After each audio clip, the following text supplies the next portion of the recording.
Castellammares War. The Castellammares War was the foundational conflict that consolidated the American Mafia into the structure known today as the Five Families. It was not a street war, but a high-stakes power struggle between two old-world Italian factions, vying for control over organized crime in New York City.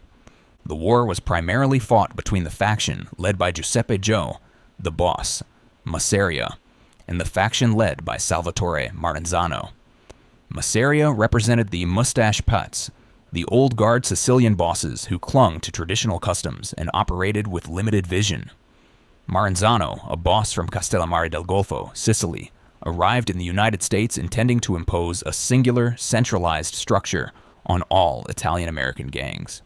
The conflict was initiated by a series of assassinations and turf grabs.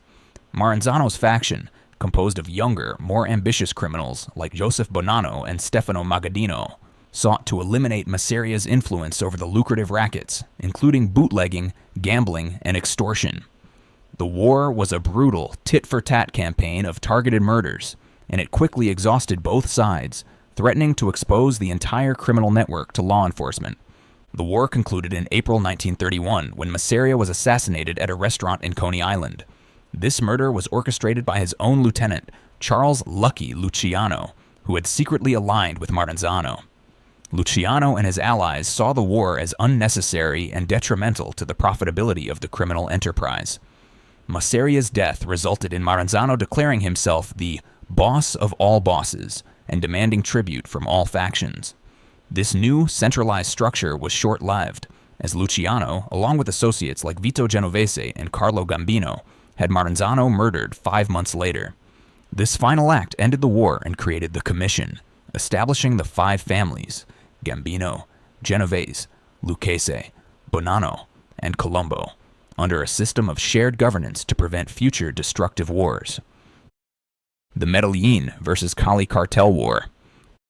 The rivalry between the Medellin cartel, led by Pablo Escobar, and the Cali cartel, led by the Rodriguez Orejuela brothers, Gilberto and Miguel, was the deadliest drug war of the late 20th century.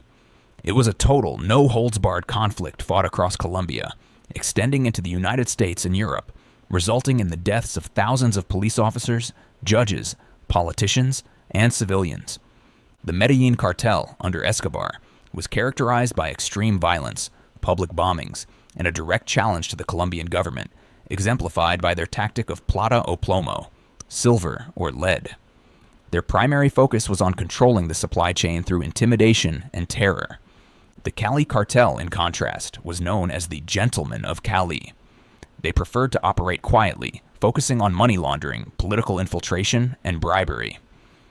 They viewed Escobar's public violence as bad for business and a threat to their preferred methodical approach. The rivalry intensified dramatically after a series of territorial disputes and, critically, after the assassination of a prominent anti-drug crusader, which both sides blamed on the other.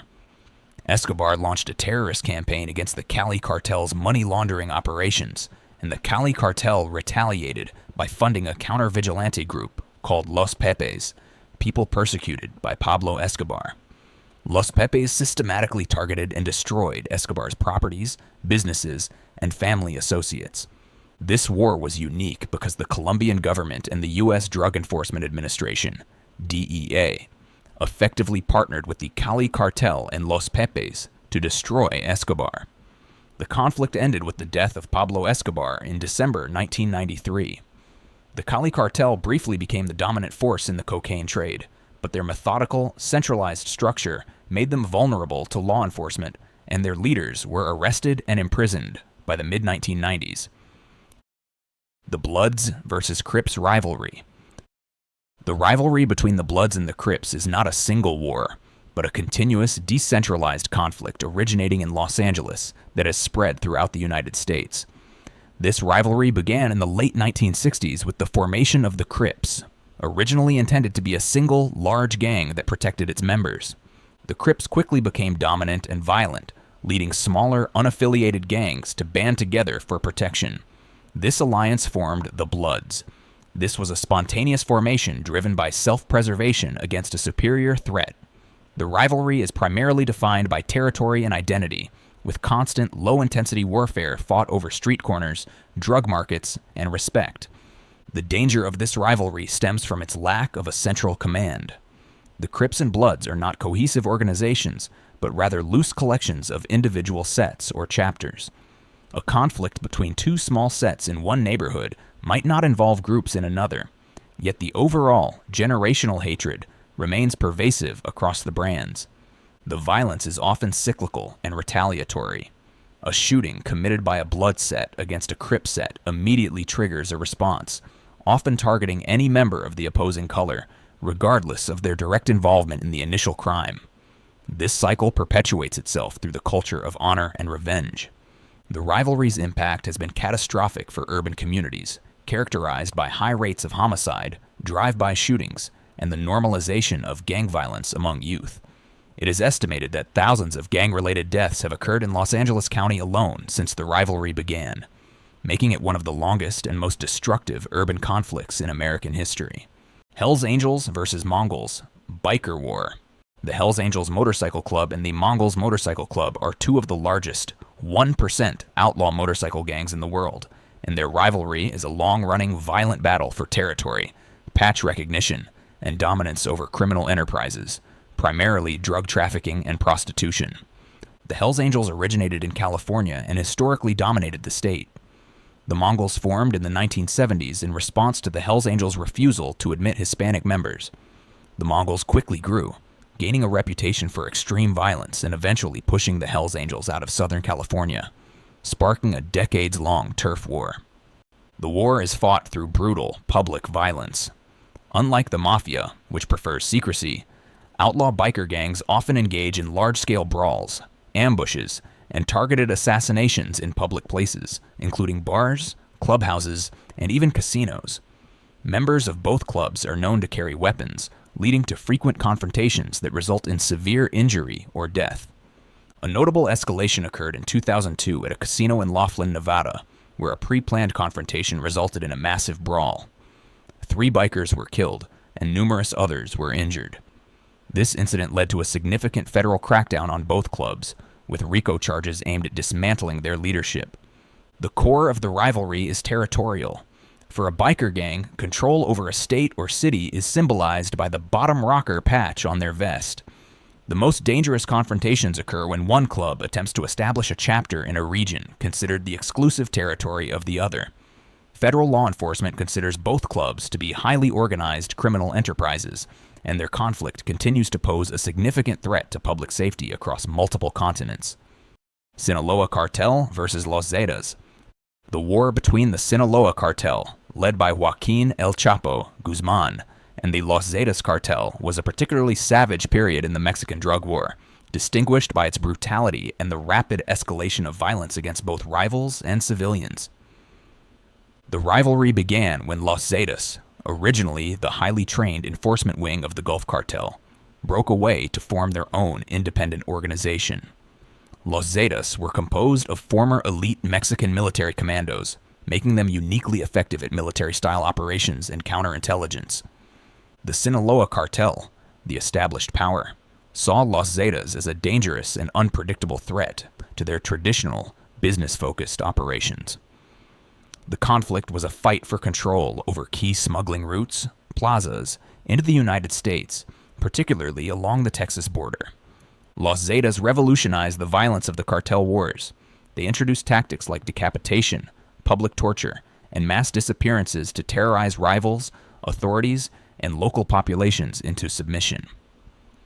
The Sinaloa Cartel was forced to adopt similar, though slightly less public, levels of violence to compete. This war resulted in some of the most horrific massacres in Mexican history, including the mass murder of migrants and the discovery of mass graves. The conflict was so destabilizing that it essentially turned large portions of northern Mexico into active war zones. The war began to subside around 2014, not because of a peace treaty, but because of the systematic dismantling of Los Zetas by the Mexican government and the Sinaloa Cartel. Multiple leaders of Los Zetas were captured or killed, severely reducing their operational capacity and allowing the Sinaloa Cartel to regain dominance over many disputed territories. The Triads versus Yakuza turf wars. The triads and the Yakuza are two of the largest and oldest transnational organized crime syndicates, originating in China and Japan, respectively. Their rivalry is not a single, cohesive war, but a series of violent, localized turf wars, fought over control of specific criminal markets in Asia, and, increasingly, in North America and Australia. The triads are a network of secret societies, highly decentralized, with roots in Chinese history. Their criminal activities primarily involve drug trafficking, illegal gambling, and extortion.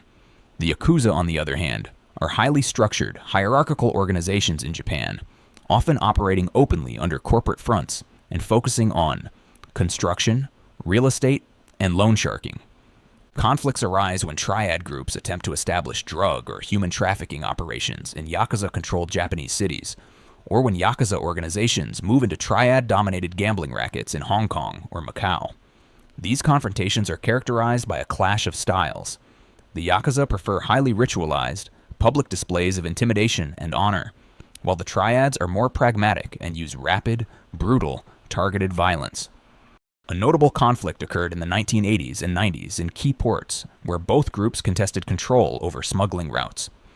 These skirmishes rarely escalate into full-scale, citywide warfare due to the intervention of local police forces and the syndicate's mutual understanding that excessive, public bloodshed attracts unwanted attention from national governments. However, the rivalry remains a constant, simmering threat, occasionally erupting into deadly knife fights or shootings in back alleys and nightclubs across the Pacific Rim. The Aryan Brotherhood versus Black Guerrilla Family. The rivalry between the Aryan Brotherhood and the Black Guerrilla Family is one of the most brutal and persistent conflicts in the American prison system. This is a war fought not for territory outside, but for control of the criminal economy inside state and federal penitentiaries. The Aryan Brotherhood, formed in the 1960s, is a white supremacist prison gang that originated in San Quentin State Prison, California. While driven by racial ideology, their primary purpose is criminal, focused on drug trafficking, gambling, and extortion within the prison walls. Their motto is often cited as blood in, blood out, meaning membership is sealed by committing murder, and the only way to leave is by death. The Black Guerrilla Family, founded around the same time by Black Panther George Jackson, is a highly organized, politically motivated black nationalist prison gang.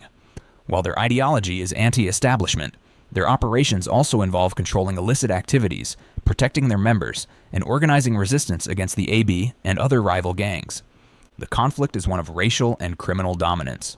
Control over prison blocks, yards, and work details is often determined by force.